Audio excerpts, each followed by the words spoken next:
Today, we are going to read over an article that appears in the Ogden Standard-Examiner on October 22nd, 2021. It is by Taylor Hartman, and it says special to the Standard-Examiner.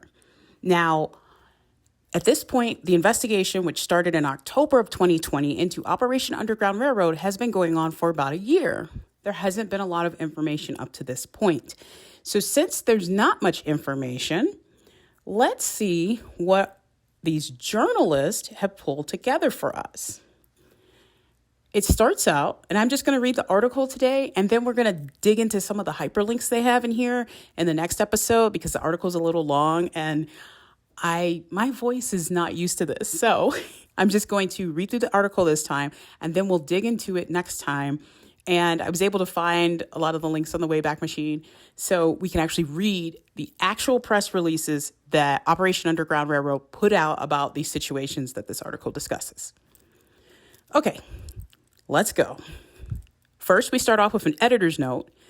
Editor's note, the following story was reported by the Utah Investigative Journalism Project in partnership with the Salt Lake City Weekly, Standard-Examiner, Park Record, and Daily Herald. Quote, it's been a year since news broke that Operation Underground Railroad, a Utah-based anti-trafficking nonprofit that has gained international prominence, was under investigation by the Davis County Attorney's Office. But little new has come to light about the nature or scope of the probe. The Utah Investigative Journalism Project, however, has pieced together clues from a variety of sources that the donation-rich nonprofit may be under scrutiny for exaggerating its role in law enforcement crackdowns on child predators as a means of self-promotion and fundraising. It also has a special partnership with the Utah Attorney General's office that may have been exploited toward these ends. From 2017 to 2020, Operation Underground Railroad funneled hundreds of thousands of dollars to the AG's office through its Internet Crimes Against Children Task Force. While the donations were strictly for use in promoting the mental health of officers involved in investigating child predators and human trafficking, O.U.R. claimed direct involvement in the arrest of perpetrators and said its collaboration with law enforcement enabled more than 200 investigations. Officer Wellness. The Internet Crimes Against Children program is funded by the U.S. Office of Juvenile Justice and Delinquency Prevention. Created more than 2 decades ago to address the increasing number of kids and teens being exploited through the internet, the program works to help state and local law enforcement use technology-based investigations to prosecute child sex crimes. The federal program provides financial and training support to dozens of local law enforcement agencies. Its most recent reporting shows it has provided $1.2 million in funding to the Utah program, including $459,553 in 2019 alone. O.U.R. meanwhile, provides multiple donations to Utah's program over the years, donating up to $250,000 yearly from 2017 to 2020, according to public tax records in the AG's office. The O.U.R. donations, however, were directed explicitly to fund an officer wellness unit and nothing else. The wellness program helps ICAC investigators by offering therapy and mental health services at no cost. Oftentimes, officers investigating these crimes see graphic images of child abuse, creating a mental strain and a need to process what they've seen during their work.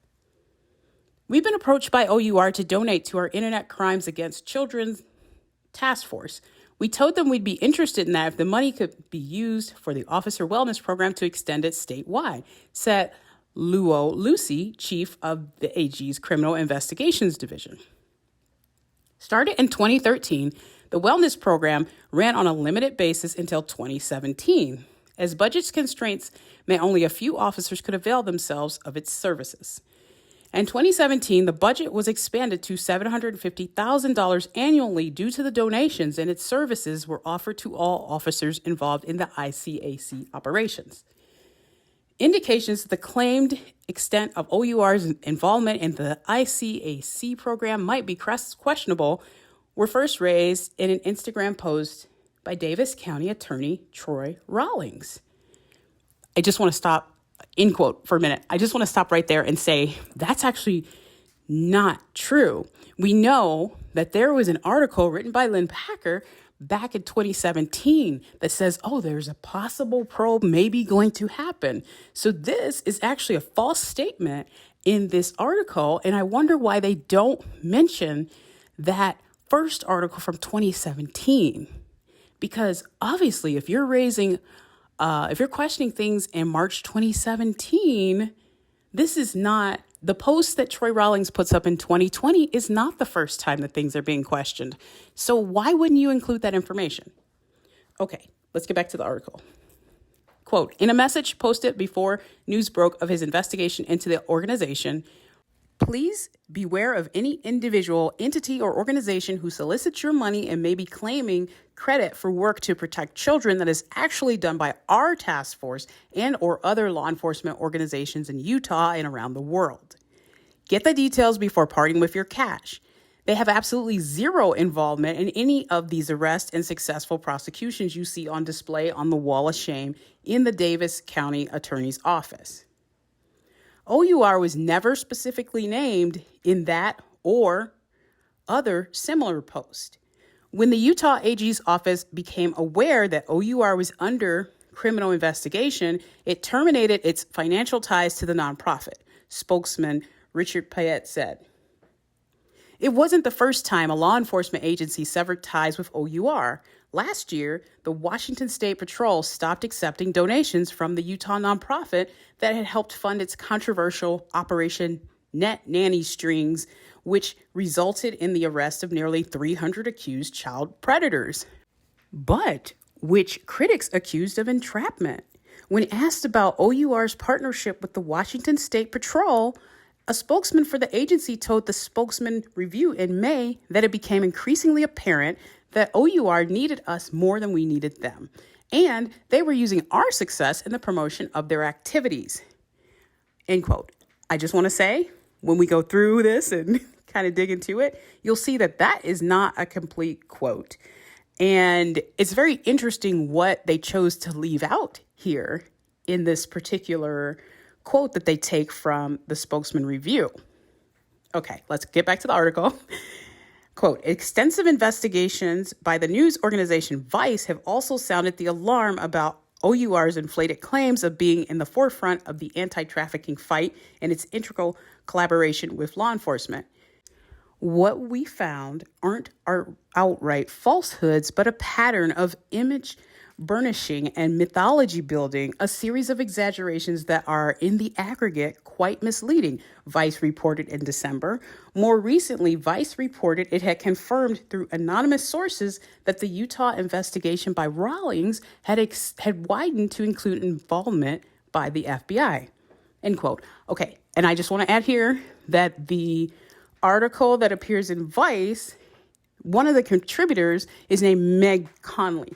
She actually was a friend, or at least he thought she was a friend of Tim Ballard's. They invited her to go on a raid. She went. At the time, everything was all good, and she had a glowing report of it. But then years later, she decided to change her tune and contribute to this Vice article that was written. Okay, back to the article. Quote, Charity Watch, a nonprofit formerly known as the American Institute of Philanthropy, downgraded its rating of O.U.R. last year to a question mark based on reports of the investigation by the Davis County prosecutor. 35 rescued, 24 arrested. O.U.R. appears to have used its partnership with the Utah AG's office to make false claims about its involvement in ICAC, despite only donating to the Officer Wellness Program. In September 2017, O.U.R. boasted on its blog that its assistance directly helped Utah's ICAC task force in making arrests. The blog post states, support provided to the Utah ICAC by Operation Underground Railroad within the last 3 months has led to the arrest of 7 more individuals for sexual exploitation of children involving the internet. O.U.R. also claimed that the task force was able to initiate nearly 200 more investigations due to our collaborative efforts in the past 3 months. In July 2019, the organization made similar claims in the blog post, saying its support of ICAC led to 10 arrests, 24 rescues, and 55 investigations from January to April of that year. When asked about the claims made by O.U.R., Payette, the AG spokesman, said the office was not aware of them, but acknowledged the agency did provide arrest statistics to the organization. O.U.R. received quarterly statistical reports that showed the numbers of arrests, Payette told the Utah Investigative Journalism Project. Since they had donated to the Officer Wellness Program, they were kept in the loop about what the ICAC had been doing. Payette explicitly stated that O.U.R. had zero involvement in ICAC beyond its donations. They did not and would not be allowed to participate in ICAC operations, Payette said. 100% of O.U.R.'s donations were used for the Officer Wellness Program. O.U.R. was not part of active or day-to-day operations of ICAC in any way. Additionally, Payette said Attorney General Sean Reyes, who has been a vocal supporter of O.U.R., was on its advisory board and has participated in its undercover operations and fundraising, was walled off from the agreement and donations and had nothing to do with facilitating them. Outside of the Officer Wellness Program, Payette said O.U.R. did provide some training to the Utah ICAC task force. He said the organization brought in a guest speaker to a training for forensic investigations specific to ICAC work. Transparency definitely helps. Experts say public and private partnerships are not uncommon and they can be done ethically, though conflicts of interest can arise. David Buehler is a Regents professor for the Political Science Department at the University of Utah and was formerly a state senator, executive director of the State Commerce Department, and commissioner of higher education. He says when examining the general nature of private-public partnerships, it's important to look at why an organization may be making donations. Look at motives. Are they getting some gain? Buehler asked. Are they getting any kind of unfair benefit that isn't available to those who aren't participating? In O.U.R.'s case, the nonprofit was provided investigation and arrest statistics from the AG's office, which it used on its website to promote the organization, and likely provided it and talking points for fundraising, which has exploded in recent years. O.U.R.'s most recent tax filings show it received $17.5 million in donations in 2018 alone. Buehler, still speaking in generalities, said that conflicts of interest can especially occur if government regulators or law enforcement are involved. I think you have to look at the individual circumstances, Buehler said, particularly for agencies or offices that are involved in either regulation or law enforcement. Then I think it can become more problematic. There are some things you can do to safeguard, like having transparency definitely helps. Years before the AG's office began accepting donations from O.U.R., auditors in Utah's Capitol were already blasting the lack of transparency in how the ICAC program was run and how money was spent. A 2015 budget report to the legislature said there was insufficient accounting, making it impossible to verify that funds given were being spent correctly. The report stated that accounting errors were due to previous management not wanting to reveal details of the ICAC program. It also said investigators weren't reporting their time correctly while they worked on the task force. The report went on to say that neither personnel issues nor the fear of program transparency justified the accounting problem. This issue could indicate lack of strong overall management of these programs and is a concern that needs to be addressed in the future, the report said. If the AG addressed the concerns brought up in the report, it's unclear how, as financial information on the ICAC task force remains limited. In February 2018, Reyes came before Utah's Executive Offices and Criminal Justice Appropriations Subcommittee to answer questions on his budget and potential cuts of state funding for an ICAC program meant to teach children internet safety. In the hearing, Reyes mentioned there were partnerships between the AG's ICAC program and private companies, but he didn't go into detail. Reyes mentioned the ICAC partner with Microsoft, Adobe, and many others. O.U.R. was never mentioned.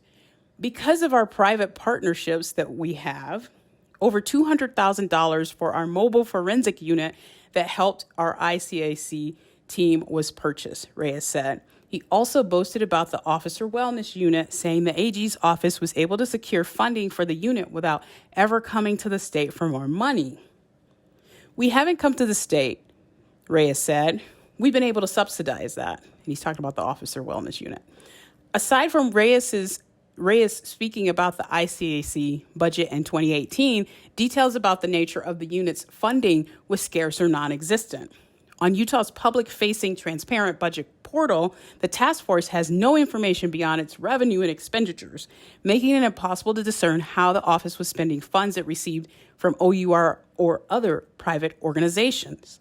It remains unclear if the AG's office ever informed legislators, the public, or anyone else about the money it was receiving from O.U.R. The public records request filed by the Utah Investigative Journalism Project seeking information on how much money the office received from O.U.R. in written communications between the nonprofit and the state agency was denied by the AG's office, citing the confidentiality of the ongoing investigation. O.U.R. did not respond to numerous requests for comment. After this story was published in a UIJP partner outlet, however, O.U.R. provided a statement from its CEO, Brad Damon. Quote, Operation Underground Railroad has been proud to partner with and support the efforts of Utah's Internet Crimes Against Children Task Force.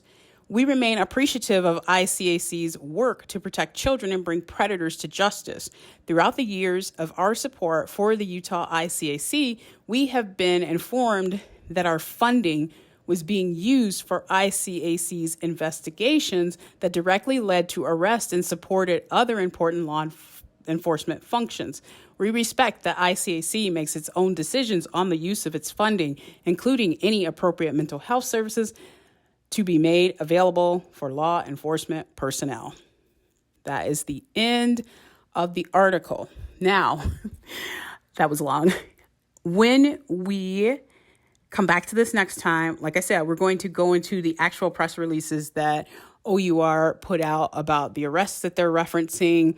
And we're also going to dive into the agency that stopped taking money from O.U.R. We will look at the details in there because the details are super important. I think that most people, once they hear the details, they will think, okay, the only reason that this agency stopped taking money from them is because they were sued by someone that was arrested and charges were dropped. But wait until you hear why the man was charged. I think most people will agree that the police did the right thing. And O.U.R. didn't do anything wrong in this instance. Before I let you go, I just want to put emphasis on the fact that I don't see how the Utah Investigative Journalism Project could not have found that article in the New York Post from 2017. I think if you're a journalist, you're trying to trace the trail. Well, that article comes out in March 2017, and it's alluding to the fact that there might be a probe. And so when the probe opens up in 2020, I find it curious that the subsequent articles don't mention that particular article. And Utah is like a big, small town. If Lynn Packer wrote an article that was in the New York Post, it's hard for me to believe that journalists who were researching this particular topic could not have found that article, but it was easy for me to locate with a quick search. So why didn't they mention that article? Also, while we're on that article, who filed the complaint? And how did Lynn Packer know that the complaint had been filed if no charges were being brought forth and there wasn't even a probe at the time? How did he get in the head of the prosecutor to know that possibly there might be charges at some point? All of that seems very strange to me. And I would say the fact that the article is not listed or connected to any of the subsequent articles, that it's a little suspicious to me. Why wouldn't you include that article too? But we will get into that later. I'll see you in the next one. But if you are extreme left-leaning and you support gender ideology and things like that, you may not want to